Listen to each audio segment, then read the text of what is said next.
All right, let's just jump right in. Welcome to this explainer, where we're going to break down the mechanics of the absolute largest, most complex empire in modern history.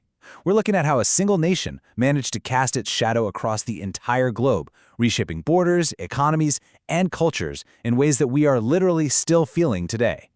Now, to really wrap our heads around the sheer scale of this, we have to look at one massive number: 25%.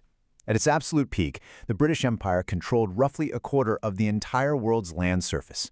Just think about that for a second. One empire, under one flag, covering a quarter of the planet. It's just staggering. I mean, the disproportion here is wild. You had hundreds of millions of people spread across North America, Africa, Asia, the Caribbean, the Middle East, and the Pacific, all living under the rule of one relatively small island nation. And this, right here, creates a massive mathematical paradox.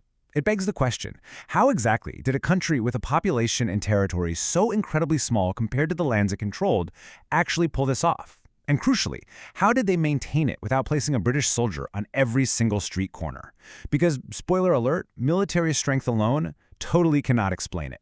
So, to figure this out, we've broken things down into 5 key parts. 1. The island and the empire. 2. Corporations and conquest. 3. The imperial machine. 4.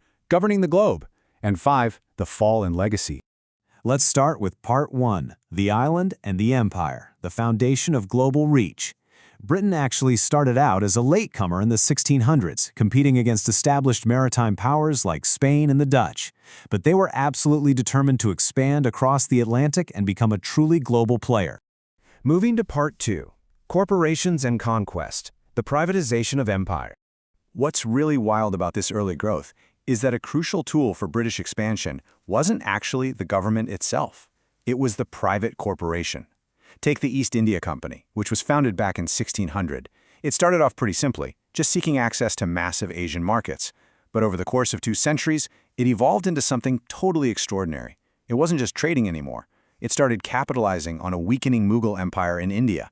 The company stepped right into that fragmented political environment, defeated rivals, like they did at the decisive 1757 Battle of Plassey, and gradually transformed its raw economic influence into hard political control. Suddenly, this company was negotiating treaties, collecting taxes, and actually governing territory. So, here's the key that solves our little math paradox from earlier. They did not rule India with British troops alone. That would have been mathematically impossible. Instead, the company built a massive army composed largely of local Indian soldiers, known as sepoys. The British provided the officers and the command structure, sure, but the manpower came directly from the ruled population itself. The empire was simply way too vast to be micromanaged from London, so early empire building depended heavily on local cooperation, local merchants, and local intermediaries. Which brings us to Part 3, the imperial machine, the flywheel of naval and economic power. To actually connect all these distant corporate conquests, Britain needed a backbone. And by 1805, following the defeat of Napoleon at the Battle of Trafalgar, the Royal Navy became exactly that. They transformed the world's oceans into Britain's personal highway. And the result wasn't just about controlling the water. It meant distance itself was no longer a barrier. A rebellion thousands of miles away, they could reach it. A distant port, it could be supplied almost instantly. Meanwhile, back in London, booming financial centers were busy creating a brilliantly self-sustaining positive feedback loop. It worked like this. Trade generated immense wealth. That wealth then funded the ships and the armies. That military power protected the trade routes. And, you guessed it, that protected trade generated even more wealth. It was a perfect flywheel. And then you throw the Industrial Revolution into the mix, and this cycle gets totally supercharged. With the rise of factories, steam engines, and railways, Britain unlocked incredible productive capacity. The empire effectively became this massive, highly organized global economic network. Britain extracted vast quantities of raw materials. We're talking cotton, sugar, tea, rubber, minerals from its colonies. And then it exported mass-manufactured goods right back into those very same colonial markets. This completely reorganized local economies from the ground up, permanently shifting them to serve imperial priorities. All right, Part 4, governing the globe, administration and control. Even with all those ships and all that money, you still have to manage the actual people. And the secret here was incredible flexibility.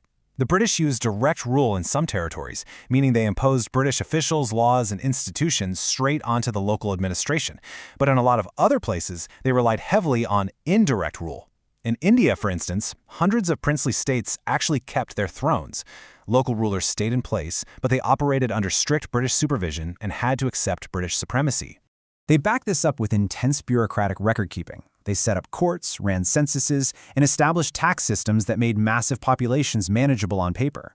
They also aggressively shrank the globe with infrastructure. The telegraph cut communication times from weeks down to literal minutes, and the Suez Canal, which opened in 1869, vastly shortened the sea route between Europe and Asia. Also, and this is crucial, they often utilized existing social, ethnic, or religious divisions to manage and control these incredibly complex populations, a classic divide-and-rule strategy. But at the end of the day, beyond the armies and the paperwork, the whole system ran heavily on something a bit less tangible: perception. This is a massive psychological component. Imperial power functioned largely because local rulers, merchants, and everyday people genuinely believed in its reach. If a local leader believed that British reinforcements could, and absolutely would, arrive from across the oceans, suddenly sitting down and negotiate became a much more attractive option than armed resistance. Which leads us to our final section, Part 5, The Fall and Legacy, Unraveling a Global Juggernaut. So how exactly does a seemingly unstoppable machine like that break down? Well, by the turn of the 20th century, that famous phrase, the empire on which the sun never sets, perfectly captured their astonishing geographical reach. But the reality on the ground? Friction was constant.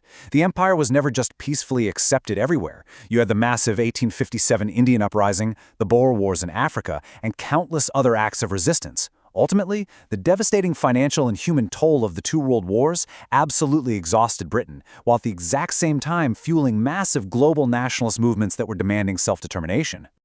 When the collapse finally happened, it was breathtakingly fast. An empire that took literal centuries of calculation, warfare, and commerce to build basically unraveled in a single generation. India gained independence in 1947. The 1956 Suez Crisis brutally exposed the new limits of British power against emerging superpowers like the US and the Soviet Union.